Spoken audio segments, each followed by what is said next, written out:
नमस्कार दोस्तों, स्वागत है आपका आज की बेहद बड़ी और ज़रूरी खबरों में। लेकिन खबर में आगे बढ़ने से पहले अगर आप भी गरीबों की मदद में उतरी कांग्रेस पार्टी का समर्थन करते हैं तो आप भी इस वीडियो को लाइक कीजिए और इस लाल बटन को दबाकर चैनल को फ्री में सब्सक्राइब करके घंटी बजाइए और कमेंट सेक्शन में लिखें जय हिंद।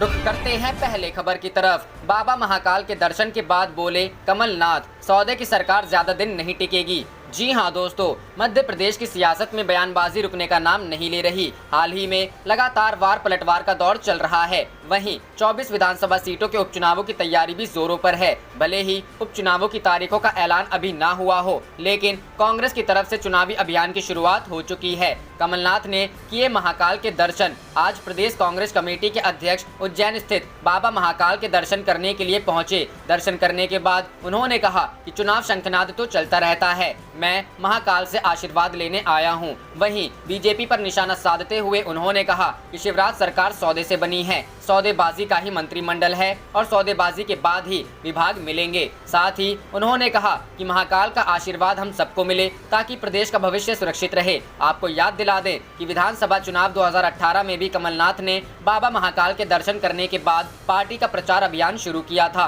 बदनावर से होगा प्रचार का आगाज। अभी तक उपचुनावों की तारीखों का ऐलान नहीं है, लेकिन बीजेपी और कांग्रेस ने अभी से उपचुनावों की तैयारी शुरू कर दी है। कमलनाथ महाकाल दर्शन के बाद चुनाव अभियान की शुरुआत कर रहे हैं। कांग्रेस का पहला चुनाव प्रचार धार की बदनावर सीट पर होगा। कमलनाथ धार के बदनावर में पार्टी नेताओं के साथ बैठक कर चुनाव के लिए रणनीति तैयार करेंगे। कमलनाथ पर शिवराज की चुटकी। वहीं वार पलटवार के दौर में शिवराज कैसे पीछे रहते। कमलनाथ और कांग्रेस पर चुटकी लेते हुए शिवराज ने कहा कि कांग्रेस को जो करना है करे, लेकिन भगवान के आशीर्वाद के साथ साथ जनता का आशीर्वाद भी जरूरी होता है। जो काम करेगा उसे आशीर्वाद मिलेगा।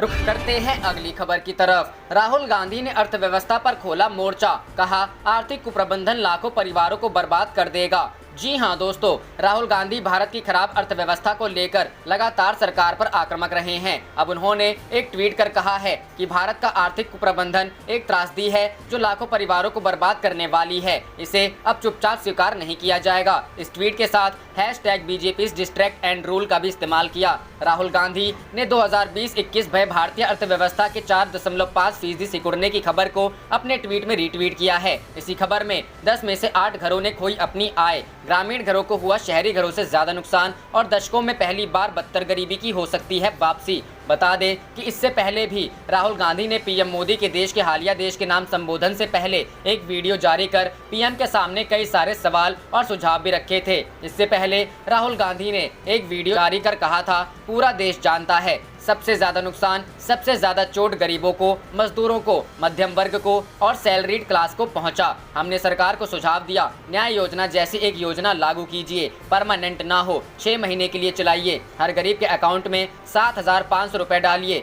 इससे डिमांड क्रिएट होगी, अर्थव्यवस्था फिर से चालू हो जाएगी। सरकार ने मना कर दिया, एक बार नहीं 3-4 बार उन्होंने मना कर दिया। राहुल गांधी ने कहा था, सरकार ने इसका क्या कारण बताया। उन्होंने कहा कि हमारे पास पैसा नहीं है। मैं देश को याद दिलाना चाहता हूं कि सरकार ने लाखों करोड़ों रुपए 15 सबसे अमीर क्रोनी कैपिटलिस्ट का टैक्स माफ किया और पिछले 3 महीनों में नरेंद्र मोदी की सरकार ने पेट्रोल और डीजल के दाम बढ़ाए हैं। 22 बार उन्होंने पेट्रोल और डीजल के दाम बढ़ाए हैं। पैसे की कोई कमी नहीं है। 3 लाख करोड़ रुपए सरकार के पास है, तो नरेंद्र मोदी जी न्याय योजना जैसी योजना लागू कीजिए, 6 महीने के लिए चलाइए और हर गरीब परिवार को 7,500 रुपए महीने दीजिए।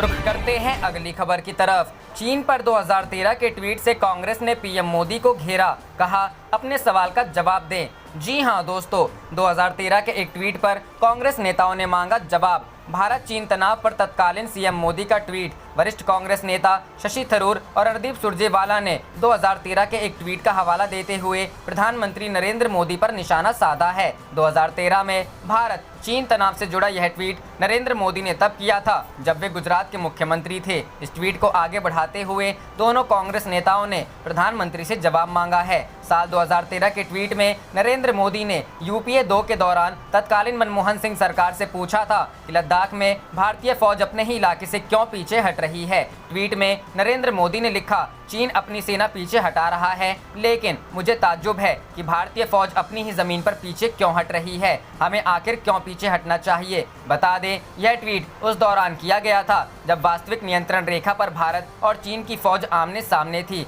तनाव घटाने के लिए दोनों पक्षों में सहमति बनी और दोनों पक्ष इस बात पर सहमत हुए कि लद्दाख के विवादित इलाके से फौज हटाई जाएगी। उस वक्त भारत ने कहा था कि चीनी सेना 15 अप्रैल 2013 को भारतीय क्षेत्र के 10 किलोमीटर हिस्से में घुस आई और लद्दाख के देपसांग घाटी में अपने टेंट खड़े कर दिए। ठीक ऐसा ही वाकया बीते दिन रविवार को सामने आया, जिसमें दोनों देश तनाव कम करने के लिए अपनी अपनी फौजें पीछे हटाने पर राजी हुए। लद्दाख की गलवान घाटी में नो मैंस लैंड बनाने का ऐलान हुआ ताकि किसी पक्ष की ओर से तनाव ना भड़के। मई के शुरुआती दिनों से ही दोनों देशों की सेनाएं आमने सामने थीं। 15 जून को दोनों पक्षों के बीच हिंसक झड़प हो गई, जिसमें भारत के 20 जवान शहीद हुए। चीन के भी कई फौजी हताहत हुए, लेकिन उसने कोई आधिकारिक आंकड़ा जारी नहीं किया। रुख करते हैं पहले खबर की तरफ। ओवैसी का हमला, कहा बफर जोन पर सहमत होकर पीएम ने चीन को सौंपी देश की जमीन। जी हां दोस्तों, एआईएम प्रमुख ने ट्वीट कर सरकार पर बोला हमला, देशवासियों से झूठ बोलने और गुमराह करने का लगाया आरोप। एआईएम के अध्यक्ष असदुद्दीन ओवैसी ने लद्दाख में चीन से गतिरोध खत्म होने और चीनी सेना के पीछे जाने को लेकर सरकार पर हमला बोला है। ओवैसी ने सवाल किया कि प्रधानमंत्री के अनुसार जब चीन घुसा ही नहीं तो पीछे हटने या डिसएंगेजमेंट के लिए सहमत क्यों है। ओवैसी ने सरकार पर हमला बोलते हुए कहा कि जब उन्होंने सर्वदलीय बैठक में यह कहा कि ना कोई घुसा है ना ही घुसाया है, तो देश के नागरिकों से झूठ बोला और गुमराह किया गया। ओवैसी ने आरोप लगाया है कि एलएसी पर भारतीय हिस्से में बफर जोन पर सहमत होकर प्रधानमंत्री ने हिंदुस्तान की मिट्टी पर चीन के कब्जे को वैध कर दिया है। ओवैसी ने कहा कि बफर जोन की इस सहमति के कारण हमने पेट्रोल पॉइंट 14, 15 और 17A पर अपना नियंत्रण छोड़ दिया है। हम अपने ही क्षेत्र में गश्त नहीं कर पाएंगे। ओवैसी इतने पर ही नहीं रुके, उन्होंने कहा है कि एलएसी से 6 किलोमीटर दूर स्थित श्योक भारत के लिए गश्त की सीमा होगा। यह गलवान घाटी का इलाका चीन को देने जैसा ही है, क्योंकि हम इस क्षेत्र में फिर कभी गश्त नहीं कर पाएंगे। रुख करते हैं अगली खबर की तरफ। आत्मनिर्भर बनो नारा देने वाली पार्टी कब तक एमएलए तोड़कर बनाएगी सरकार, सिंघवी। जी हां दोस्तों, कांग्रेस नेता अभिषेक मनु सिंघवी का ट्वीट, आत्मनिर्भर भारत अभियान पर कसा तंज। कोरोना संकट काल में चरमरा चुकी अर्थव्यवस्था को वापस पटरी पर लाने के लिए प्रधानमंत्री नरेंद्र मोदी ने आत्मनिर्भर अभियान की शुरुआत की। कांग्रेस पार्टी की ओर से इसे भी एक खोखला वादा करार दिया गया है। मंगलवार को कांग्रेस नेता अभिषेक मनु सिंघवी ने ट्विटर के जरिए इसी आत्मनिर्भर भारत अभियान पर तंज कसा। कांग्रेस नेता ने ट्वीट कर लिखा कि आत्मनिर्भर भारत का नारा देने वाली पार्टी खुद भी आत्मनिर्भर बनना चाहिए। आखिर कब तक वो दूसरी पार्टियों के विधायक खरीदकर तोड़कर सरकार बनाती रहेगी। अभिषेक मनु सिंघवी की ओर से लगातार सोशल मीडिया के जरिए सरकार पर निशाना साधा जा रहा है, फिर चाहे वो कोरोना वायरस के बढ़ते हुए मामले हों या फिर चीन से जारी विवाद ही क्यों ना हो। गौरतलब है कि कांग्रेस पार्टी कई बार भारतीय जनता पार्टी पर विधायकों की तोड़फोड़ करने का आरोप लगाती आई है, फिर का गिरना हो, फिर कांग्रेस विधायकों का भाजपा में शामिल होना हो, या फिर हाल ही में हुए राज्यसभा चुनाव के दौरान विधायकों को लेकर डर का सामना हो। इससे पहले भी आत्मनिर्भर भारत अभियान को लेकर कांग्रेस केंद्र सरकार को आड़े हाथ लेती रही है। कांग्रेस नेता राहुल गांधी ने इस स्कीम को एक मदद स्कीम की बजाय सिर्फ लोन देना बताया। राहुल गांधी और कांग्रेस की ओर से मांग की गई है कि सरकार को गरीब लोगों को 7,500 रुपए हर महीने देने चाहिए। कांग्रेस अध्यक्ष सोनिया गांधी ने भी इस मामले में प्रधानमंत्री नरेंद्र मोदी को चिट्ठी लिखी थी। कांग्रेस ने मांग की है कि सरकार को छोटे कारोबारियों को आर्थिक मदद देनी चाहिए, ना कि उन्हें कर्ज लेने को कहना चाहिए। रुख करते हैं अगली खबर की तरफ। यशवंत सिन्हा ने पटना से शुरू किया बदलो बिहार अभियान, कहा राज्य सरकार को सत्ता से हटाना मुख्य उद्देश्य। जी हां दोस्तों, पूर्व केंद्रीय मंत्री यशवंत सिन्हा मंगलवार को पटना के शहीद स्मारक पर माल्यार्पण कर अपना बदलो बिहार अभियान का आगाज किया। इसके बाद उनका पहला पड़ाव जहानाबाद होगा। इसके बाद बोधगया, सासाराम, भभुआ, बक्सर, भोजपुर आदि जिलों का दौरा कर पटना वापस लौटेंगे। उन्होंने कहा कि वे बिहार के सभी जिलों में जनसंवाद रैली के माध्यम से लोगों से जुड़ेंगे। आगामी बिहार विधानसभा चुनाव को लेकर उन्होंने बताया कि तीसरा मोर्चा चुनाव लड़ेगा। इसका मुख्य उद्देश्य राज्य सरकार को हटाना है। रविवार को दिल्ली से पटना पहुंचे पूर्व केंद्रीय मंत्री ने केंद्र सरकार पर भी जमकर हमला बोला। कहा कि राज्य की बदतर स्थिति के लिए राजग सरकार जिम्मेवार है। लगभग 15 सालों तक सत्ता में रहने के बावजूद विकास नहीं हो पाया। बता दें कि पूर्व केंद्रीय मंत्री ने बिहार के कुछ नेताओं के साथ मिलकर तीसरे मोर्चे के गठन का ऐलान किया है। पूर्व केंद्रीय मंत्री वित्त मंत्री यशवंत सिन्हा ने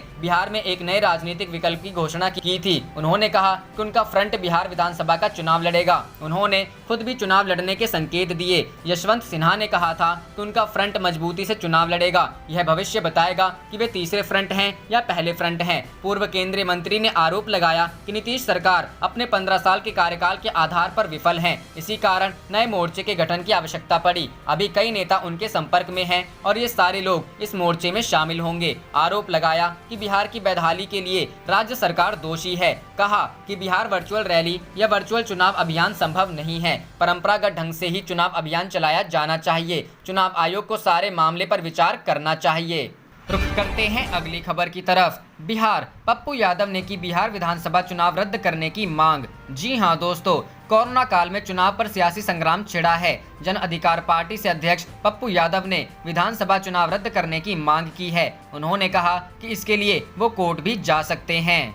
रुख करते हैं अगली खबर की तरफ। शक्ति सिंह गोहिल बोले, न एलजेपी ने कांग्रेस से संपर्क साधा है, न कांग्रेस ने कोई बात की है। बिहार में महागठबंधन कायम रहेगा। जी हां दोस्तों, बिहार विधानसभा चुनाव में कांग्रेस और लोक जनशक्ति पार्टी के बीच गठबंधन की अटकलों को कांग्रेस ने सिरे से खारिज कर दिया है। कांग्रेस के बिहार प्रभारी शक्ति सिंह गोहिल ने कहा कि न लोक जनशक्ति पार्टी ने कांग्रेस से संपर्क साधा है और न ही कांग्रेस ने एलजेपी से कोई बात की है। दोनों पार्टियों के बीच गठबंधन को लेकर कोई बातचीत नहीं हुई है। एक अंग्रेजी अखबार से बात करते हुए शक्ति सिंह गोहिल ने एलजेपी से तालमेल की चर्चाओं को खारिज कर दिया। वैसे गोहिल ने कहा कि एनडीए में टूट होना कोई हैरत की बात नहीं है। ये इतिहास रहा है कि जब बीजेपी को अपने सहयोगी पार्टी की जरूरत होती है तो वो पैर पकड़ लेती है, लेकिन जब काम निकल जाता है तो दूध की मक्खी की तरह बाहर निकाल फेंकती है। शिवसेना से लेकर कश्मीर के पीडीपी जैसी पार्टियां इसका उदाहरण है। शक्ति सिंह गोहिल ने कहा कि बिहार में उनका महागठबंधन कायम है और ये अटूट रहेगा। महागठबंधन की पार्टियां कांग्रेस, आरजेडी, राष्ट्रीय लोक समता पार्टी, वीआईपी पार्टी और हम के बीच तालमेल बना रहेगा और ये पार्टियां साथ मिलकर चुनाव लड़ेंगी। शक्ति सिंह गोहिल की ये सफाई उस वक्त आई है जब एलजेपी और जेडीयू में घमासान की चर्चा आम है। खबर ये आई थी कि कांग्रेस के सांसद अखिलेश प्रसाद सिंह ने दावा किया है कि लोक जनशक्ति पार्टी के नेता और केंद्रीय मंत्री रामविलास पासवान ने उनसे 4 बार बातचीत की है, लेकिन शक्ति सिंह गोहिल ने किसी तरह की बातचीत होने से इनकार कर दिया है। उधर महागठबंधन की पार्टियों को लेकर भी कांग्रेस का बयान अहम है। कांग्रेस बार बार कह रही है कि महागठबंधन की पार्टियां एक साथ रहेंगी, लेकिन महागठबंधन की सबसे बड़ी पार्टी आरजेडी, आरएलएसपी, हम और मुकेश सहनी की वीआईपी पार्टी को कोई तवज्जो देने को तैयार नहीं है। महागठबंधन में कोऑर्डिनेशन कमेटी बनाने की मांग कर रहे जीतन राम मांझी हर रोज फैसला लेने की चेतावनी दे रहे हैं, लेकिन आरजेडी कोई नोटिस नहीं ले रही है। क्या पटना आ रहे गोहिल करेंगे पहल? इस बीच शक्ति सिंह गोहिल मंगलवार को पटना आ रहे हैं। वे कांग्रेस की चुनावी तैयारियों का जायजा लेने पहुंच रहे हैं। महागठबंधन की दूसरी पार्टियों के नेता भी उनसे मिलेंगे। ऐसे में चर्चा ये हो रही है कि गोहिल महागठबंधन में कायम गतिरोध को खत्म करने की पहल कर सकते हैं। देखना होगा अपने स्टैंड पर अड़े तेजस्वी यादव उनका कितना नोटिस लेते हैं। रुख करते हैं अगली खबर की तरफ। भाजपा की झूठ की फैक्ट्री में रोज झूठ के नए आविष्कार किए जाते हैं। अखिलेश, जी हां दोस्तों, समाजवादी पार्टी के राष्ट्रीय अध्यक्ष एवं पूर्व मुख्यमंत्री श्री अखिलेश यादव ने कहा है कि राज्य सरकार के दावे के अनुसार सन 2017 में 9 करोड़ और 2018 में 15 करोड़ वृक्ष लगे थे। अचानक सन 2019 में 22 करोड़ पेड़ लग गए और अब सन 2020 में 25 करोड़ वृक्षारोपण का रिकॉर्ड बनाया जा रहा है। उत्तर प्रदेश सरकार के कथित वृक्षारोपण का ये दिखावटी दावा पूछ रहा है कि भाजपाई जनता से झूठ बोलते बोलते क्या अब पेड़ों से भी बोलने लगे हैं। प्रदेश की 23 करोड़ की आबादी और वृक्षारोपण 25 करोड़, यह कितना व्यवहारिक और कितना संभव है? भाजपा के 4 सालों में कितने पेड़ लगाए गए और उनमें कितने जीवित बच पाए? इसका ब्यौरा कहां और कैसे मिलेगा? भाजपा सरकार को यह तो बताना ही चाहिए कि इतना जमीनी रुकबा कहां चिन्हित हुआ जिस पर वृक्षारोपण कार्यक्रम संपन्न किया गया। भाजपा की झूठ की फैक्ट्री में रोज झूठ के नए आविष्कार किए जाते हैं, लेकिन जनता से कुछ छुपा नहीं है। भाजपा सच्चाई पर पर्दा नहीं डाल सकती है। कितना सच कितना झूठ जनता सब जानती है। भाजपा के झूठ के दावों के विपरीत समाजवादी पार्टी की सरकार में पर्यावरण को दृष्टिगत रखते हुए उत्तर प्रदेश में बड़े पैमाने पर वृक्षारोपण किया गया था। एशिया का सबसे बड़ा पार्क जनेश्वर मिश्र पार्क लखनऊ में 400 एकड़ जमीन में बना है, जिसमें विभिन्न किस्म के वृक्ष लगाए गए हैं। लखनऊ में ही इससे पूर्व बने डॉक्टर लोहिया पार्क में भी लोग बड़ी संख्या में जाते हैं। राजधानी में पारा क्षेत्र के पहले लखनऊ आगरा एक्सप्रेसवे तक अवध वन प्रभाग के अंतर्गत समाजवादी सरकार में बड़े पैमाने पर हरित पट्टी में वृक्षारोपण किया गया, जिससे पूरा क्षेत्र आज भी हरियाली से आच्छादित है। इटावा के लॉयन सफारी के 1000 एकड़ में वृक्षारोपण किया गया। समाजवादी सरकार में एक दिन में राज्य में 5 करोड़ वृक्षारोपण का रिकॉर्ड गिनीज बुक में दर्ज है। समाजवादी सरकार में ही बुंदेलखंड और कन्नौज में बड़े पैमाने पर वृक्षारोपण किया गया था, जिसमें जल पुरुष श्री राजेंद्र सिंह भी शामिल हुए थे। भाजपा को उतनी ही हाँकनी चाहिए जितनी व्यवहारिक और भौतिक सत्यता के करीब हो। लंबी चौड़ी हाँकते हाँकते भाजपा ने उत्तर प्रदेश को अधोगति में पहुंचा दिया। भाजपा सरकार में तमाम घोटालों की लंबी सूची है, वहीं भाजपाई दौर का वृक्षारोपण भी कहीं महाघोटाले की श्रेणी में न आ जाए। समाजवादी सरकार में इसकी निष्पक्ष जांच की जाएगी। रुख करते हैं अगली खबर की तरफ। लद्दाख में चीन के पीछे हटने की खबर पर ओवैसी ने पूछे सवाल, कहा जब घुसे ही नहीं तो पीछे कैसे हट रहे हैं। जी हां दोस्तों, लद्दाख में चीनी सेना के आखिरकार पीछे हटने की खबर पर लोकसभा सांसद असदुद्दीन ओवैसी ने इस पूरे मामले पर सवाल उठाए हैं। उन्होंने सोमवार को ट्विटर पर एक ट्वीट करते हुए कई सवाल पूछे। उन्होंने कहा कि चीन के डी एस्केलेशन प्रक्रिया शुरू करने का क्या मतलब है। उन्होंने कहा कि जब कोई घुसा ही नहीं तो वापस कैसे जा रहे हैं। उन्होंने विदेश मंत्री एस जयशंकर के एक बयान को लेकर 3 सवाल उठाए। बता दें कि न्यूज एजेंसी एएनआई के मुताबिक विदेश मंत्री एस जयशंकर ने सोमवार को जानकारी दी थी कि राष्ट्रीय सुरक्षा सलाहकार अजीत डोभाल और चीनी स्टेट काउंसिलर वांग यी से फोन पर बातचीत की और दोनों देशों के बीच तनाव को कम करने के लिए आपसी सहमति से दोनों देशों के जवानों को एलएसी से वापस बुलाए जाने और भारत चीन सीमा पर दोनों देशों के बीच डी एस्केलेशन की प्रक्रिया के जरिए शांति कायम करने को लेकर बातचीत की गई। उनके इस बयान पर ओवैसी ने सवाल उठाते हुए कहा, मेरे 3 सवाल हैं। पहला, क्या डी एस्केलेशन का मतलब यह है कि चीन जो चाहता है उसे करने दिया जाए। दूसरा, प्रधानमंत्री के मुताबिक ना कोई घुसा है ना कोई घुसा हुआ है, तो फिर डी एस्केलेशन किस बात का। तीसरा, हम चीन पर भरोसा क्यों कर रहे हैं। उसने तो डी एस्केलेशन के लेकर 6 जून को भी सहमति जताई थी। बता दें कि सोमवार को खबर आई थी कि लद्दाख में वास्तविक नियंत्रण रेखा पर भारत और चीन के बीच जारी तनाव के बीच दोनों देशों की सेनाएं पीछे हट रही हैं। सूत्रों के हवाले से कहा गया था कि चीन ने अपने सैनिकों को गलवान नदी घाटी में कम से कम 1 किलोमीटर पीछे किया है। चीनी सेना के 15 जून को एलएसी पर झड़प वाली जगह से पेट्रोल पॉइंट 14 से 1.5 से 2 किलोमीटर पीछे हटने की खबर है। सूत्रों ने यह भी जानकारी दी थी कि भारतीय जवान भी पीछे आ गए हैं और दोनों पक्षों के सैनिकों के बीच एक बफर जोन बना दिया गया है।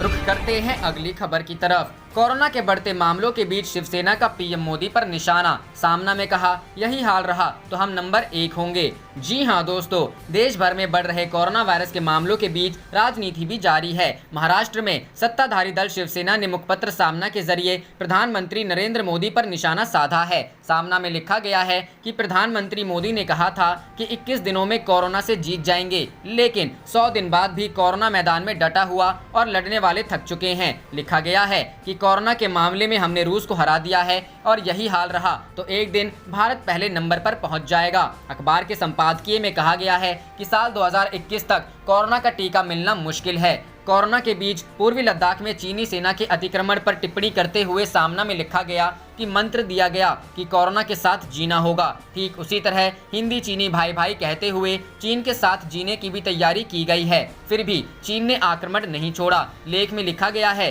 कि चीन के साथ जीना संभव नहीं है, फिर भी हमें पड़ोसी व्यवहार निभाना होगा। चीन और कोरोना वायरस के संदर्भ में सामना में कहा गया है कि यही स्थिति चीनी वायरस कोरोना संक्रमण की भी है। कोई कितना भी कहे, लेकिन कोरोना तुरंत हटने वाला नहीं है। संक्षेप में कहें तो चीन और उसके द्वारा फैलाया गया कोरोना वायरस रहने वाला ही है। कोरोना के खिलाफ आधुनिक भारत का युद्ध महाभारत से अधिक कठिन है। 18 दिनों में महाभारत का युद्ध समाप्त हो गया था। उस युद्ध में भीष्म पितामह सहित कई योद्धा थे। कोरोना का युद्ध 21 दिनों में समाप्त नहीं हुआ, यह 2021 तक चलेगा।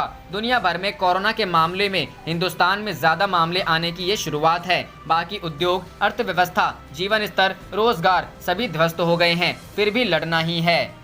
रुख करते हैं अगली खबर की तरफ। दिग्विजय का सीएम शिवराज पर हमला, कहा सरकार चुनावी रैलियों में मस्त, उधर जनता गुंडागर्दी से त्रस्त। जी हां दोस्तों, मध्य प्रदेश में कानून और सुरक्षा व्यवस्था को लेकर दिग्विजय सिंह ने मुख्यमंत्री शिवराज सिंह चौहान पर बड़ा हमला बोला है। उन्होंने कहा कि प्रदेश में चारों तरफ अपराधियों का बोलबाला है। सत्तारूढ़ भारतीय जनता पार्टी के कार्यकर्ता आरोपी हैं। 2 हत्याएं तो राजधानी भोपाल में हो गई है। पूर्व मुख्यमंत्री और राज्यसभा सदस्य दिग्विजय सिंह ने जारी बयान में आरोप लगाया है है कि एक तरफ मुख्यमंत्री शिवराज सिंह और गृह मंत्री नरोत्तम मिश्रा चुनावी रैलियों व बैठकों में मस्त हैं, वहीं दूसरी ओर जनता अपराधी तत्वों की गुंडागर्दी से ग्रस्त है। चोर दरवाजे से सत्ता में आए मुख्यमंत्री दूसरे दलों में तोड़फोड़ करने, वर्चुअल रैली करने, वीडियो कॉन्फ्रेंसिंग करने और तबादले करने में मशरूफ हैं। गृह मंत्री को पुलिस अधिकारियों की पदस्थापना से फुर्सत नहीं है। कांग्रेस के वरिष्ठ नेता ने कहा कि मध्य प्रदेश में रोम जल रहा था और नीरव बंशी बजा रहा था, कहावत चरितार्थ हो रही है। आप देख रहे थे आपका अपना चैनल जय हिंद जय भारत।